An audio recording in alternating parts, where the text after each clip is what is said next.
Hello guys, Andrew here. Welcome back to Drew Tutorial. And in this video, I'm going to show you how to redeem a coupon on GitHub. So if you have any coupon and you want to use it, let me show you how to actually do that. Click your account on the upper right hand side and click on the settings. Now from here on the left hand side, you want to go ahead and expand the billing and license section here. You can click on the overview or just simply go to your payment information, whichever. This is the fastest way anyways. Click on the payment information right here. And if you scroll down towards the bottom, you'll find redeem a coupon. Simply click on that.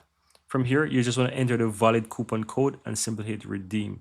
And that's pretty much it. Now, once you have that redeem, you will be seeing that on your overview of your balance and how much you have there. So you'll see current method balance right here, and you'll be also seeing your current balance including usage right there. So current included usage. So you'll also see your GitHub free right here. That means that you have no monthly payments right there to pay.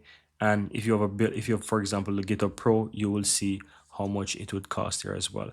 But if you have any kind of coupon, you can simply go ahead and enter that here and fill in, and you'll be able to get that on GitHub. And that's it.